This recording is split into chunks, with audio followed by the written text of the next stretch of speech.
Hello and welcome to the True Man podcast, the podcast designed to create a generation of self-defined men.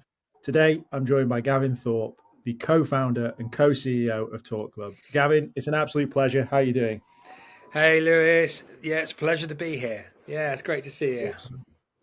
Gavin, I'm going to start with the hard one. In your Yeah. own words, what makes you a man? Do you know what? You emailed me this, didn't you, in the week? And I've not stopped thinking about it. It's a really good question. I think it's a fantastic question. And I'm going to go with my initial reaction and explain that. What was interesting, because as well as being a co-founder and a co-CEO of Talk Club, I'm also a fully qualified therapist as well. So yeah, so I've been thinking about it existentially as well and very deeply. But what was interesting was when I asked myself that question, I was really aware of the negativity I was feeling towards it. And I thought that was really interesting response. Yeah. Just the word man now, for me, I was like, oh, that feels really negative. And that's where I went to first. Like, I'm one of them. I'm a man who, and then immediately I'm just thinking of Trump and Farage and toxic masculinity, and I always thought that was really interesting. My initial response to that question, I went there first. I'll be honest, Lewis. I went to Yeah. no, that's not. Oh, yeah, men. Oh God. Oh no, and that's sadness. I think and not necessarily saying that's how all society view men, but there's definitely feeling that negativity in language. But then after a while of thinking about it, I obviously wanted to think about. I just finished watching the amazing documentary called The Last Dance, by Michael Jordan and Sugar Balls. And I was thinking about him and how incredible he was, talented and strong, and all these amazing things. And for me, what makes me a man is that way of I suppose, a new way of thinking, a new age man, I suppose. I feel I'm a very compassionate, loving person. Biologically, I have a penis, and that's that. But spiritually and mentally, in my mind. But I think I'm more intrigued by the the negativity it brought on me, actually, and that impact it has on me. I thought that was very interesting. That's why I wanted to share it. That actually it Yeah. didn't feel like a good thing to be a man, and I think that was quite poignant. That's really interesting. Thanks for your honesty. That's good as well. I asked that question because I think men should ask it themselves to themselves a lot more, and I hope this sort of encourages that. I guess from that exercise, do you agree with that? Do you think it is a question that men should ask themselves? What makes you a man? Yes, absolutely. But I did kept going the other way with it as well, because I've got two children. I was going to ask them what makes you a boy, and but I didn't want to, because I didn't want their answer to influence my answer. So I've been careful not to share this question, because I really like the question. I think it's really powerful. What makes you a boy? What makes you a man? All this. 100% agree. I've been thinking about it every day for the last week, and I didn't want to come up with a convoluted, fake, inauthentic answer. I wanted to be as honest as possible. So that's why I thought, well, I'm going to go with my initial reaction. But yeah, it's very similar to what we do at Talk Club of how are you out of 10. I call it a shortcut to the truth. Asking yourself how are you out of 10. It's a real shortcut to what's really going on in your life. And I like this question because I ask sometimes with clients, funnily enough, and it's a similar sort of thing. I sometimes ask my clients, do you like you? Which is a similar sort of thing in that Yeah. simplicity of what you're saying about what makes you a man. I ask clients, what do you like you? And that's always really interesting, the answer, because they always have, like that, stop and go, I've never thought about that. I've never thought, do I like what? It's everyone else tells me if they like me or don't like me. I've never thought about what I think. Yeah. Oh yeah. And it's a very similar thing as this. Everyone tells me that I'm a man. Everyone tells me how a man should be and how they should behave, or how bad they are, or the impact they're having on the world, the negative. But I've not stopped and asked myself, okay, what makes me a man? Yeah, I really like that as a follow-on question. So, like, what makes you a man? and do you like that? Yeah. Like, are you happy? Yeah, like it's quite a cool way of sort of digging into it even more. I like that. That's cool. So why don't you tell the listeners a little bit about what Talk Club is? Yes. Thank you. We are a men's mental health charity. We refer to ourselves as a mental fitness charity, really. We like to use the language mental fitness, and I'll talk a little bit about why we talk about mental fitness. But we're a men's mental health charity. We started 6.5 years ago. 6.5 years ago, the co-founders, there was 6 of us, original co-founders, but in the very first Talk Club session there was 5 of us, because one of the co-founders was a female, and females weren't allowed into the Talk Club group session. So it was actually the first 5 co-founders who did the first Talk Club session behind a back of a pub in Bristol, and it was just us. That was it, and we just thought, right, okay. It came out of the back of a documentary. My co-founder and co-CEO Ben Akers made this wonderful documentary about his childhood best friend who took his life, sadly. The documentary is called Steve. It's out there online if you want to look it up, Steve documentary. He made this documentary, and all of us met. So 2 or 3 of the guys were actually in the film, and that's how Ben met them. And then Ben met me, mainly because both our children go to the same primary school, but we're both big Arsenal fans. And we got introduced that way of, oh, you both like Arsenal, you should meet this guy. And we got chatting over that. And then he was telling me about this film. And in a former life of mine, I used to be a musician, and I've made a couple of albums. We got chatting about his documentary he was making. I said, well, look, if you ever want any music, please feel free to use my songs, for free. I'd be honored. So he ended up using 8 songs of mine in the film, and that's how we met. And then while we were chatting about the film and the impact, and I was sort of saying, what do you want to do next after the film's out there and everyone's watched it? What's the sort of follow on, really, I suppose? What's next? The action part of it. And he was saying, I'm thinking about setting up some kind of talking group. I'm not sure. And so I just said, well, look, at that point, I was coming towards the end of my therapy training. And I said, well, I'd be interested in helping from a therapeutic point of view, in getting involved in helping you set up the Talk Club. So that was it. Talk Club was born. Fast forward to 6.5 years later, and we've got over 150 Talk Clubs around the UK. We've got Talk Clubs in 14 different prisons as well. We're doing a lot in the prison service. We're working with businesses, and we've got our own alcohol-free beer, as you can see behind me, called Clearhead. We've got our own coffee. It's just gone from strength to strength. Liam Gallagher is one of our patrons who wore this T-shirt, "How are you out of 10?" And Tyson Fury, and it's just been an incredible ride, I'll be honest, and I feel absolutely privileged to be part of it. But me and Ben always joke that we're CEOs of a charity we never meant to start. We didn't mean to start a charity.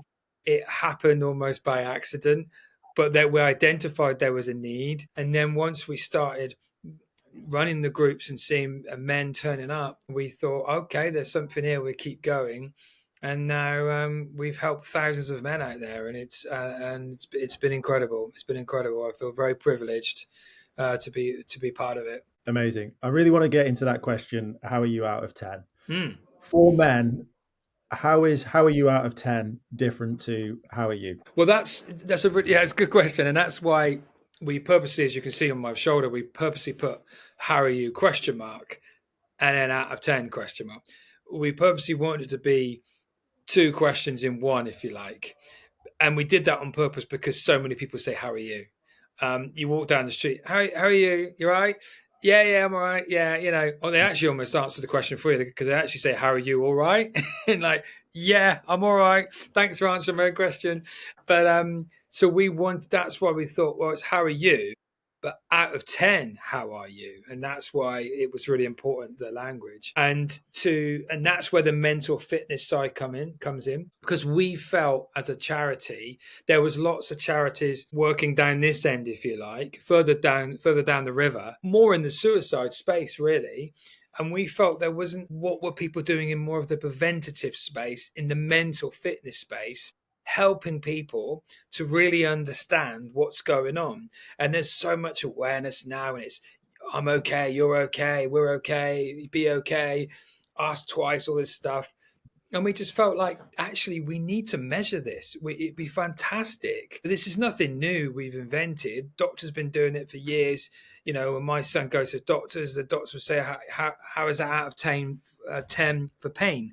You know, and you'd give them a number and they'd understand. So we just thought, well, we were really surprised that that mental health isn't measured, and if we can measure it, then we can start to understand ourselves better. And in turn, gives us some resilience, because also what's great about How You Out of 10, and we've actually got an app now, an How You Out of 10 app, to help you. So every day you can check in on the app and you can see your numbers and you can write in there a little bit about why you're that number, and it gives you a graph and all that stuff.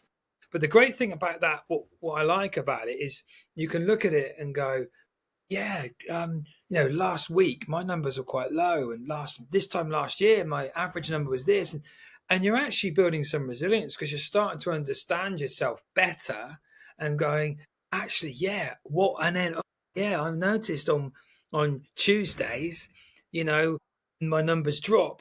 Oh yeah, and Wednesdays when I go to the gym, that's weird. My numbers go up. You start to sort of see these patterns, and How Are You Out of 10 really helps with that.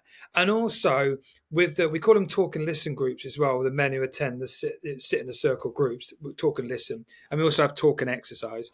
And in the talk and listen groups, we wanted to understand that every man who comes to us, is it having an impact? Are they walking away better than when they walked in? Otherwise, what's really the point? It's great saying having a place to come and talk, but what impact are you having?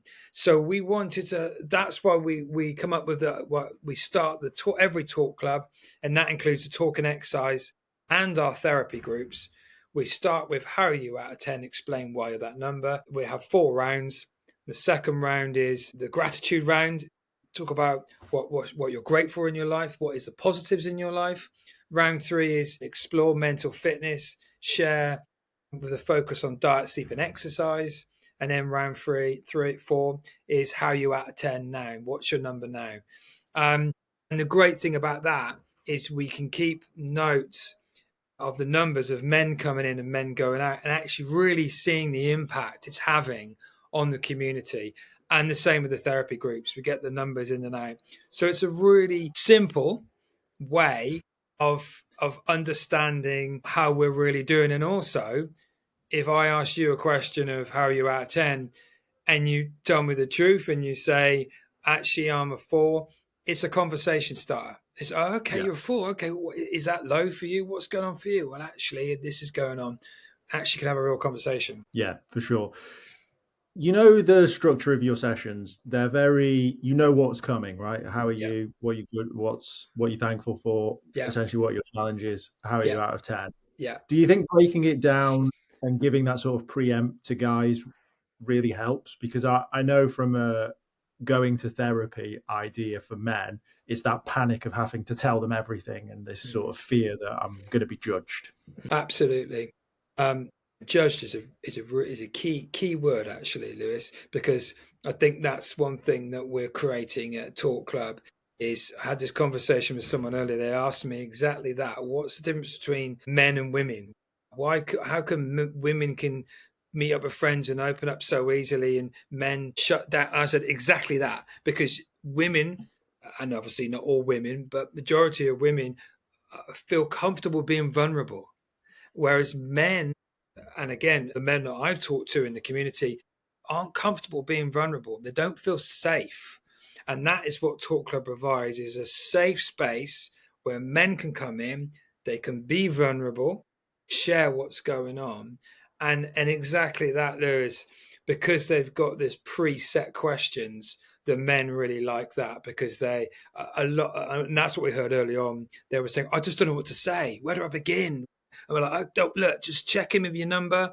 And we always say to everybody who comes for the first time, you can say as little or as much as you want. If you just want to say a number and that's it, then fine, that's what you're going to say. That's okay. And then some obviously come in and talk more. But what we always notice, by week 3, they start to open up a bit more and talk a little bit more about what's going on. So the number 7 is sort of thrown around as a bit of a easy answer to the question. Do you allow sevens at Talk Club? Well, we do, but what I generally do, especially with friends, if a friend said to me I'm a seven, or I would say, are you closer to six or closer to eight? Yeah, And 9 times out of 10, closer to six. Absolutely. So that's why I always check, because they will always stop and go, actually, yeah, I am closer to six. And I'm like, and now this is where it's interesting, because I think everyone's numbers are different. It's a number system, isn't it? The way yeah, you use your 1 to 10 will be different to mine. Now, for me, six is low, and that would be, I would say, the warning light would come on for me, like the warning light in a car. If I'm a six, I would start to ask myself, okay, your numbers are dropping. That's quite low for you. What's going on? Do you need more support? So I think the numbers are really important, how what you do for you. For example, I start at 10. So I always ask myself, not only how am I at 10, but I think, why am I not a 10? Okay, and I go backwards. And some days I actually am almost having an argument with myself going, why are you not a 10? And I'm going, almost trying to find reasons not to be a 10, because I'm like, the sun's out. I feel physically good. I feel mentally good. It's Friday. Yes, I'm at work, but yeah, do you know what? Why can't I be a 10? And that's an interesting conversation I've had with a few people. They've gone almost not allowed themselves. Some people said to me, oh, I couldn't allow myself to be a 9. Oh, God, no, not 10. No, I've been as high, 8's the highest I can go. And they're saying that out loud, allowing themselves to be that. So it's interesting. that's really interesting you say that, because like a 10 for me would be your child or a wedding day. Yes, exactly. But they are key moments in life. And I think that, and again, that's how you want to look at it, and that's fine. The way I look at it is they are key moments in my life that are very unique and special. They don't even come into the radar of the numbers. They are Spinal Tap 11, aren't they? They're just off the chart. They're just too special. And they're special for a reason. And in Yeah. that time, if you'd have asked me the day when my son was born, I'd have said I was a million out of 10. It can't even put a number on it. It's so amazing. So this is day-to-day living, day-to-day life, day-to-day. And for me, the times when I'm my highest numbers, when I actually feel, it may sound cheesy, but zen, I feel peace, I feel calm. When I feel calm, and this is quiet and is not going 400 miles an hour, and it's not in the past going, you should have done that, and it's not in the future going, you need to do this, but I'm actually in the present moment, which is what Michael Jordan was incredible at, by the way. Incredible. When I'm in the present moment, that's when I feel my highest numbers, when I feel calm. Yeah, I mean, athletes in flow state, that's the reason they get to where they get to. There's no way you're making a shot with 25,000 people in a stadium with that much pressure if you're thinking about anything else other than where the ball's going. I think even thinking about that it's just, yeah, too much. It's just complete zen. One of the things that you mentioned right at the beginning was that vulnerability. Mm. And I kind of want to ask a follow-on question to it, which is, do men need to be vulnerable? I'm wondering if the word need is, I don't know if that's right. I don't know. But there's an element of, you could put any word there really, couldn't you? And change it, mix it up. Again, I think vulnerability follows safety. I think if you feel safe, then you can feel vulnerable, and then you can open up. So because you could replace that with being exposed. I'm feeling exposed. So again, they're all quite traumatic language, isn't it? So I get why you're asking that question. It's quite traumatic language, but I suppose it's a case of just feeling safe in a room, and being able to. Because if I think about my wife and the group, she's got a group called the Thursday Club, and they meet every Thursday. I think they can get together and talk openly, quite freely, without even thinking about it. Are they being vulnerable? Well, yes, but they're not thinking they're being vulnerable. They're not going, I'm going to go there and be vulnerable today. But they're allowing themselves to almost be open to whatever comes, and knowing that, I think what you said earlier is a really important, being judged. I think that's a really important word. And the safety part of it comes from I think if you think of words like banter, where is the line? I love banter and it's great and it's funny, but if it's in a safe environment, again, if you're in an environment with friends that that if they say something towards you, it's not coming from a place of hate or anger. It's coming from a Yeah. place of, actually, I do love you, but I like taking the piss out of you as well, and it's funny. Then that's different when it's from a complete stranger or someone online that you don't know, and it doesn't feel safe. That's why I don't post anything online, because I don't feel safe in that environment. Yeah, it's an interesting one for sure. I've posted a few videos online, and it was a clip from a podcast, and I was saying something over and over and over again at each one, and the guy wrote it as the comment. And to be fair, it made me laugh because I was like, "That is exactly what I am saying." So I just went fair one, but I don't know where it was coming from, because it was like, was it hate, was it banter, was it whatever. But it is an interesting sort of. Well, that's why. And again, I think this plays into what we're talking about here. People going, well, actually, it doesn't feel safe to be vulnerable, because if I show vulnerability online, someone out there will take the piss or take advantage of me. Or like earlier when I said to you about, well, physically I have a penis, so that makes me a man. As soon as I said it, I thought, oh God, someone's going to give me some backlash for saying I've got a penis. That doesn't make you a man, and I don't Yeah. identify.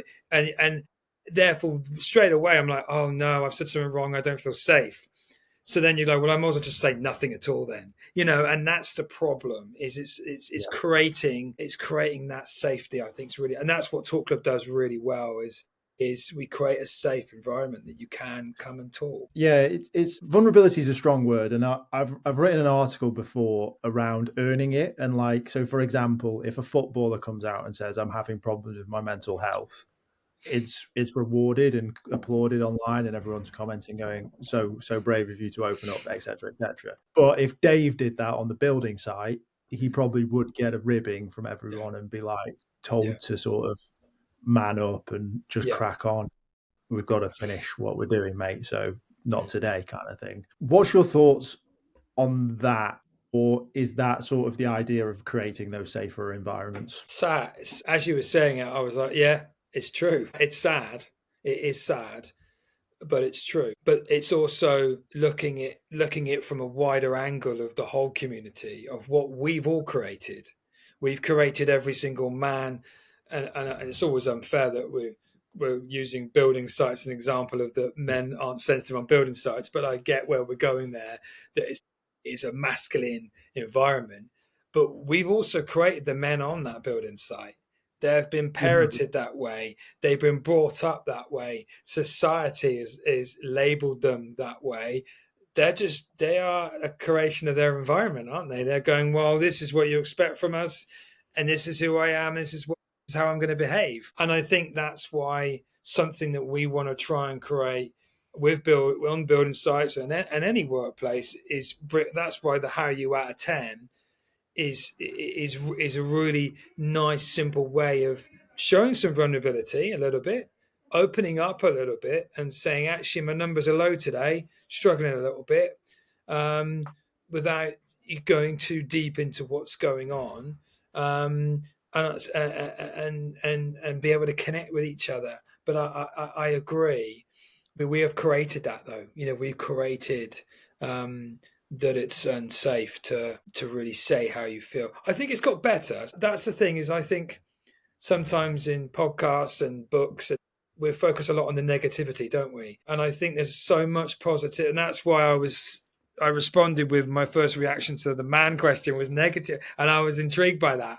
And because there is so much positivity, so many things men are doing out there, so many charities that have been created, so many positive groups and men doing great things, and they're not celebrated enough. We want to do something next year about positive masculinity, rather than everyone's talking about toxic masculinity. And we're like, where's the positive masculinity? There's so many incredible men like yourself, Lewis, who are doing this podcast, who are asking the question, looking at society, and challenging that a little bit of going, are we doing enough? Are we all doing? And you know what?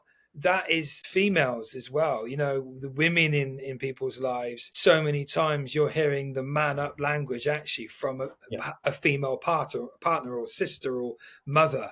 That language is coming from all angles, not just men. It's women too. So I think there's a wider question there. Yeah, there's a lot of data towards sort of 16 to 25-year-olds and the increase in verbal domestic sort of violence towards boys from that women of that age, literally using that sort of terminology and sort of trying to re-grab hold of traditional roots to an extent, sort of maybe a bit of a pushback on feminism as well that may have sort of defeated its purpose for a lot of those girls. So it is an interesting time. Yes, there's a lot of good work being done, but there also seems to be little bits of society sort of picking at the threads and sort of creating new problems that were probably already solved that are now being sort of tainted a little bit, but it is what it is. Obviously, Talk Club is a group session.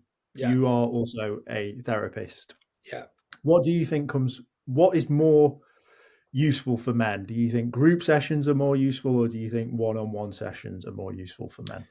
As in the group therapy, it really does depend on the need. The main reason why we set up group therapy was because we were getting men coming to the talk and listen groups. They were checking in with numbers. Some were checking in with lower numbers. So anything, we sort of say the talk and listen and talk and exercise, ideally you want people between 5 and 10. Okay, the higher end of the scale, mental fitness wise. If their numbers drop below 5, then they need more professional support. And I felt like, as a safeguarding lead of the charity, we have a duty of care to provide something for those who need more support, because the talk and listen groups and any talking group out there, whoever it may be, there is a limit to what we can support. If a man comes in and he is suicidal or extremely low numbers, then they need more professional support. When a man comes to the talk and listen and we identify a captain, who they're called captains who run the groups, identifies that attendee has got a low number, we would then signpost them to our own therapy group and say, look, we've got therapy groups online and in person. Do you want to consider going it? Here's the information about it.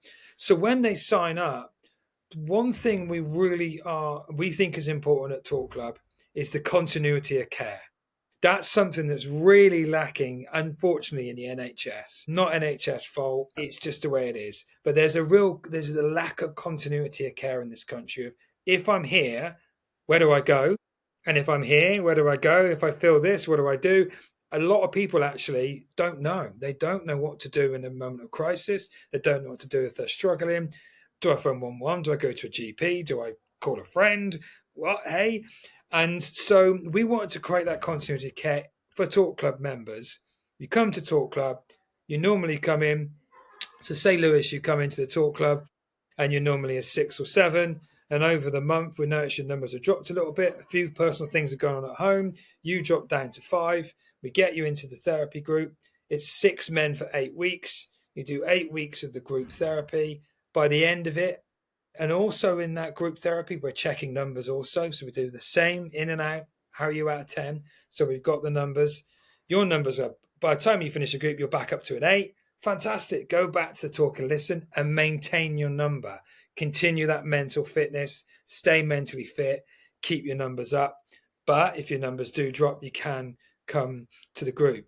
Now, the great thing about that is you would have got that consistency from going to the talk and listen and going to the therapy group. You go, well, I'm used to being in groups. I talk in groups anyway. So it's fine. Yeah.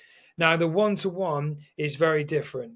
So, for example, if you've got someone who is bereaved, they may want a one-to-one session because they need that space. They need that one-to-one. They need to be held a little bit more than they can in a group.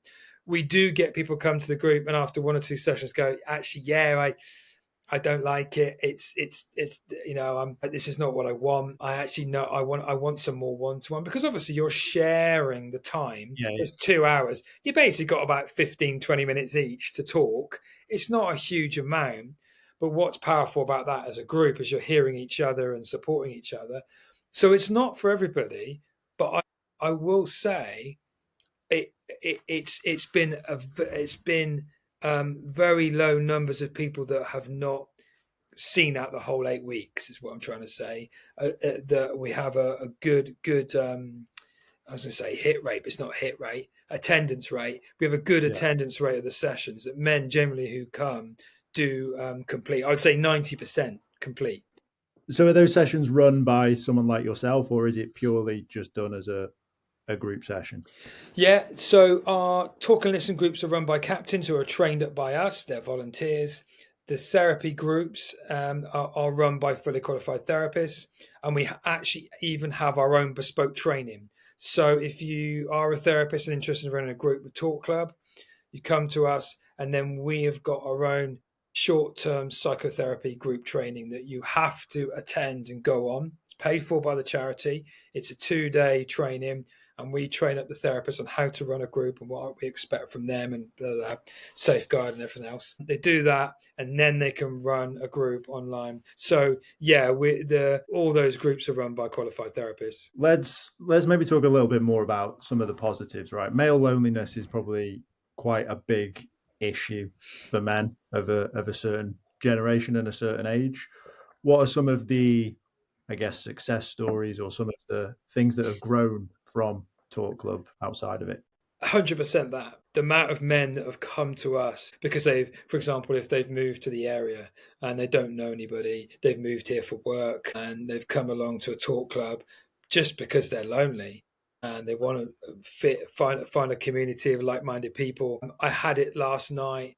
I run a talk and run on a Monday night, and we had someone turn up who'd been struggling over the weekend, and then went on a website, saw there was a run, turned up, fantastic. And I said that to him. I checked out a 9.5. I said, I'm a 9.5 because just seeing you here tonight has bumped my numbers up, because it's just amazing. You found us, you're here running, talking, fantastic. But so many times we hear from men saying, oh, it's fantastic now that they've made lifelong friends in some of these groups. Some of the talk clubs, I do know that they do the talk club session, and then after they go for a pint in the pub, and they've built a real community. And I think that's the thing that's lacking, sadly, Lewis, is we've lost that sense of community, and the social clubs and all those things that brought us all together has disappeared. And especially men, as they get older and they stop playing sport and they leave those communities, it's isolating. And then you're getting into the midlife transition of who am I, what's going on. And it's wonderful that we hear so many men say, I'm now part of the Talk Club community, and I feel I found somewhere I belong and feel valued. And I'll never forget one guy coming to one of the early sessions, and he said to us, I love this. He said, because I don't feel heard at home. I don't feel heard at work. This is the only place I actually feel people listen to me. And I was like, Yeah. that's just incredible. That's amazing. And so the success of the groups is been amazing. And if anyone listening to this has got a brother, cousin, father, granddad, one of our oldest captains is 85 years old. So there's no way, the youngest is 18, the eldest is 85. Talk clubs there, get them to come along. If there's not a talk club in your area, we can help train you up and set one up. It's really that easy. We can help set one up in your area and get men talking. It's been amazing to see that grow. Yeah, it's been quite a nice shift. When I was a kid, it was sort of your midlife crisis was a leather jacket, a Porsche, and a younger wife. There does seem to be a bit of a shift and a bit of a change. There's a lovely book. I can't remember who wrote it, but Your Second Peak, and sort of like people sort of try and find new purposes and new things like that. Outside of sport and those side of things, what would you suggest two men who are trying to find another community, like what sort of other spaces may they may not want to talk, what other sort of ideas would you suggest to them for community? Yeah, I get that's why we set up the talk and run, because people don't want to sit in a circle and talk. They find that Yeah, quite it's quite intense. I get that. So that's why the running group's fantastic. There's so many running groups. I'm in Bristol, and there's so many running groups. We've even got a talk and skate, talk and lift, cool. you name it, talk and football. So it doesn't have to be. There's one group they were going to set up talk and chess, and there's talk and ping pong. It doesn't have to be sitting around, in a talking group. It can be, and it doesn't necessarily have to be, a sport. You can have talk and bowls. It's anything. It's just a way of checking in with each other, supporting each other. But yeah, I think volunteering is a really good way. Volunteering for a charity is a fantastic way as well. We put an advert out recently asking for volunteers, because we've always got so much support's needed for events, and it was amazing to see all the people contacting us saying, "Oh, I would like to be a volunteer, and can I help on this?" It was like, "Yeah, fantastic." So, and it was a real mixture of ages of people that are contacting us. So that's immersing yourself in the community and volunteering and being part of that. Highly recommend giving you, because I think purpose is really important. You were saying there about, it's referred to as a second adulthood, and getting into a second adulthood of finding some purpose. We tend to lose some purpose in life, and therefore then eventually lose a little bit of hope. So I think finding some purpose for yourself is really important. Yeah, I'm a big advocate for that as well. I think that first step is always the hardest. I've told this story a few times, but when I moved back from London up north, I have a friend, and we because I was in the space, I think he felt a lot more comfortable talking to me, which was, again, if you can be that friend that starts, then you're going to get friends that open up to you, right, as well. And he was starting talking to me, and I was like, well, why don't you go and play football or something? He was like, I would love to play football, but I ain't getting to that football pitch. You've got no chance of getting me there. Like, I can't meet new people. I just can't do it. But fast forward a few years from there, and yeah, playing golf and going to comps on his own, like, it's not an issue anymore. But it's that first step, and just trying to maybe just finding out what that is, that purpose again, right? It's not always what it Mm. used to be. I think we do hold on to our childhood and our quote unquote better years a little bit too much, and just still try and do something that we did as kids. Absolutely. And I think, interestingly, going back to what I said earlier about when I ask clients if they like themselves, it's normally coming from where I'm really aware of how almost mean they are treating themselves, and the language they're using and the way they talk to themselves. And I think that's interesting what you said about your friend of, I can't meet new people. Almost like, but what they're saying is people don't want to meet me. They don't want to meet me. And that's what they're internally saying to themselves of, why would someone want to meet me? And I think that's interesting of, and I say that a lot to people, of being your own best friend. You're with you all the time. So Yeah, say nice things to you, because you're with you all the time. Treat yourself kindly. If you talk to me the way you talk to yourself, I won't want to be your friend. So be kind to yourself, and I think that I'm scared to meet new people, but I'm intrigued to meet new people, and I'm yeah, wondering what would happen if I did meet new people. yeah, awesome. Sort of on the men's space as a whole, what do you like right now, and what do you want to see more of? What I like, these conversations, people like yourself, Lewis, who are starting these conversations and asking really interesting and challenging questions and observations of what's going on, and holding up a bit of a magnifying glass to that. As I said, there's loads of fantastic charities out there. There's lots of walking groups, talking groups, and I think we will never have too many of them, because they will always be needed. So it's fantastic. I think, as I said to you earlier, what I would like to see is it coming from the wider community of being more kind, that's stopping this negative language about men, and then men can start to talk to themselves more kindly. I think that's it. It's you absorb this. We were saying earlier about the builders. Well, Yeah. they're who they are because of what we've created. That that, and I think that's true for all of us. Of we know if we can be kinder. I think compassion is the key word, absolute key word. Have more compassion for ourselves and more compassion for others, and be curious, and I think it would be a nicer world. For sure. Gavin, it's been an absolute pleasure. If people have liked what they've heard and they want to find out more, where is the best place to find you? I will leave the final thoughts with yourself, but also, how are you out of 10? Thanks, Lewis. You can find Talk Club at talkclub.org. Very simple. And when you go on talkclub.org, and around corner, it'll say a box says Start Talking. Click on there, and all the groups, therapy groups, everything will open up, and you can choose your area and you can find the groups that way. And I'm definitely going out on a 10 in this moment. I'm going to check out a 10 in this very second. And it's been amazing to talk to you, Lewis. And I've learned a lot about myself and about being a man. And yeah, thanks for inviting me on today.